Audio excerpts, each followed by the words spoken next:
मला सांगा लग्न म्हणजे काय? नाही, लग्नाचं डिस्क्रिप्शन नाही विचारत आहे. म्हणजे माझ्या मते लग्न म्हणजे लॉटरी. म्हणजे आपण तिकीट पाहतो, ते नीट निरखतो, त्यानंतर मग त्यावरचे नंबर्स नीट निरखून बघतो, त्याची गोळाबेरीज करून बघतो, पण लागेलच याची गॅरंटी नाही. आणि लागलंच तर किती बक्षीस मिळेल याची शाश्वती नाही. इन शॉर्ट, लग्न म्हणजे नशिबाचा खेळ, लग्न म्हणजे जुगार. आणि त्यातून तो ब्लाइंड गेम असेल तर, म्हणजे तुमच्या हातात पत्ते आहेत पण तुम्हाला माहितीच नाहीत काय पत्ते आहेत, आणि तरी खेळ खेळावा लागतो. मग काय हो? अशीच आहे आजची कथा.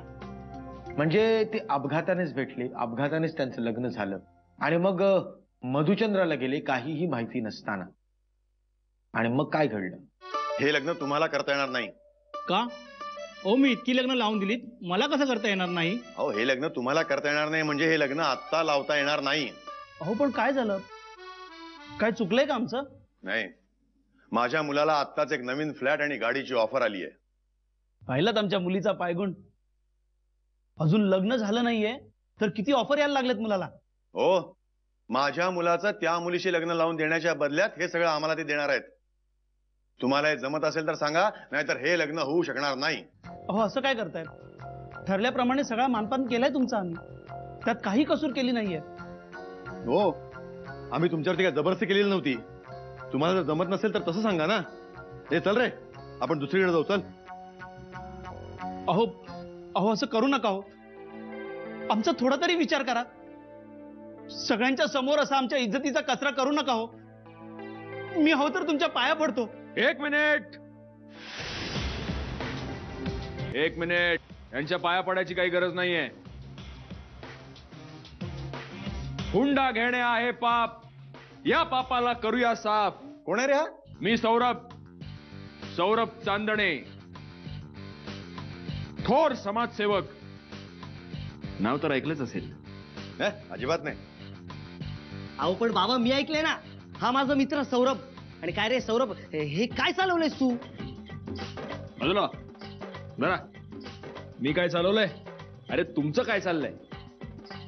नवऱ्यासारखे कपडे घालून हावऱ्यासारखा हुंडा मागताना लाज नाही वाटत तुला? नराधम कुठचे? अरे कुठे फेडाल हे पाप? ए सौरभ, डोकं ठिकाणावर आहे ना तुझं? एक तर आमच्याच बाजूने आलायस आणि आमच्याच विरोधात नारेबाजी करतोयस. अरे नारेबाजी तुमच्या विरोधात तर उपोषणाला बसलं पाहिजे, मोर्चे काढले पाहिजेत, तुम्हाला सगळ्यांना भर चौकात चापकाचे फटके मारले पाहिजेत. ए सौरभ, तुला जर इतका पुळका येत असेल ना तर तूच करीची अशी लग्न. चला हो बाबा.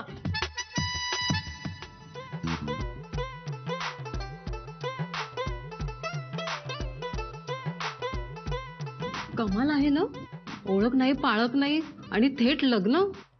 मी मानला या मुलाला. सॉलिड गट्स आहेत. मुलगा याच्या घरच्यांनी अगदी थोड्याच वेळात त्या मुलाची चांगली माहिती काढली. मुलगा MBA शिकलाय, चांगली नोकरी करतो आणि समाजसेवाही करतो. समाजसेवा करता करता मेवा घेऊन गेला.